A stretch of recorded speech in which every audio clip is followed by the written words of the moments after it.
Hello, everybody. So I wanted to let you know that they have just released the new PowerToys version 0.90.0. And I wanted to share this with you so that you could see all the new features that they've released. And I'm even going to give you a link that you can download it and test it out yourself if you'd like to. So, as you can see, PowerToys version 0.90.0 is here, and it's a big release with a great new launcher module. Now, we are slowly but surely making our way towards the release of PowerToys version 1.0.0. But in the meantime, we have the 0.x.x releases to enjoy. Microsoft has just pushed out PowerToys version 0.9.0, and it is an impressive update this time around. Just a couple of weeks after we talked about the command palette module that was being worked on, this PowerToys run on crack has landed. This is far from being the only change in PowerToys version 0.9.0, though. In addition to a raft of bug fixes and tweaks, there are also new features for Peak, New Plus, and more. Now, without a doubt, the highlight of PowerToys version 0.90.0 is Command Palette. Any new module to arrive in PowerToys is noteworthy, but as this has been described as the next iteration of PowerToys Run, you know it's something worth exploring. Microsoft even described the new tool by saying, created as the evolution of PowerToys Run with extensibility at the forefront, Command Palette is a quick launcher with a richer display and additional capabilities without sacrificing performance, allowing you to start anything with the shortcut Windows plus Alt plus Spacebar. Now, the color picker module benefits from a switch from WPF UI to .NET WPF. And now there's also support for variables in template file names, enabling dynamic elements like date components and environment variables for enhanced customization in New Plus. Fans of Peak will be pleased at the addition of the ability to delete files directly from Peak, something the developers say helps to enhance file management efficiency. And here is the changelog, as you can see right here, for the PowerToys version 0.90.0. And it's as follows. They updated the color picker. They did that by replacing WPF UI with .NET WPF for the color picker, which enhanced the compatibility and improved the theme support. The command palette introduced the Windows Command Palette, or in parentheses, Command PAL, the next iteration of PowerToys Run, designed with extensibility at its core. Command PAL includes features such as searching for installed apps, shell commands, files, and WinGet package installation. Now, this module aims to provide a more powerful and flexible launcher experience. They also have FancyZones, which fixed a bug where deleting a layout resulted in incorrect data being written to the JSON file. They fixed the bug where layout hotkeys were displayed incorrectly, ensuring the hotkey list does not include invalid entries. They fixed an issue where the None option was missing in the editor layout. Then, under Image Resizer, they fixed warnings in Image Resizer regarding the use of variables such as shell item and item name without being initialized. Now, the mouse without borders.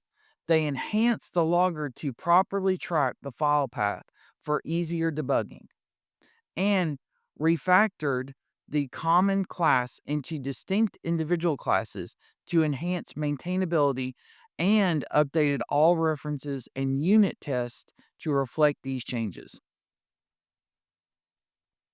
Now, in the new Plus, they added support for variables in template file names, including date and time components, and then parent folder names, and also environment variables. And then underneath Peak, they added the ability to delete the file currently being previewed in Peak, including navigation updates and handling for deleted items. They also fixed an issue where duplicate applications were shown by ensuring the shell link helper opens .inc files non-exclusively and correctly retrieves the full path. They also fixed an issue where applying round corners on Windows 11 build 22000 caused crashes. Then async the onRename method to unblock the thread, and then added support for using SQ instead of -2 in the unit converter. Now, in settings, they disabled the spell check feature in the text boxes of plugin settings for PowerToys Run. And they fixed an issue where info bars for release notes errors were not displayed properly and added a retry button. Underneath the workspaces, they fixed an issue where some minimized packaged apps, such as Microsoft To Do and Settings, were not snapshotted. And then under documentation, they added the Firefox bookmark plugin to the list of third-party plugins for PowerToys Run. They also added the SVGL third-party plugin to the PowerToys Run, enabling users to search, browse, and copy SVG logos. They added the Monaco usage for the Registry preview. And then, lastly, under development, they did quite a bit. They updated the Winget configuration file location and extension. They removed the Markdown file bypass to ensure CI runs for commits that only update Markdown files. They fixed an issue where the default generated file path exceeded the length limit of 260 characters for environment variables UILIB.CSPROJ, causing build failures. Because if that file length is past 260 characters, most of the time in Windows, you wouldn't be able to pull up that file or even read that file. But because they were able to bypass that length of 260 characters, it now fixed that problem. They upgraded the Windows App SDK to 1.6.250.205.002 and CSWinRT to 2.2.0. They also upgraded the XAML styler to 3.2501.8 and .NET Consolidate to 4.2.0. They also updated the .NET packages from 9.0.2 to 9.0.3. They also optimized the UI test automation framework and added UI test cases for the host file editor module. They added the fuzz test for registry preview and added new UI test for the FancyZones editor, including tests for creating, duplicating, editing, and deleting layouts. And they added telemetry code to measure the module editor open time and evaluate the benefits of applying AOT. Now, you can download the PowerToys version 0.90.0 if you click on the link here, if you go to this article. But I've also included a link down below in the video description so you can download the new PowerToys. And you can also use it to update your existing version if you want to just update it. But I thought this would be helpful because there's a lot of really good updates that they've included with this 0.90.0 update. And so I hope that you all would like that and that it comes in handy if you use the PowerToys on your computer. So I hope you found that interesting and also helpful if you use the PowerToys on your computer.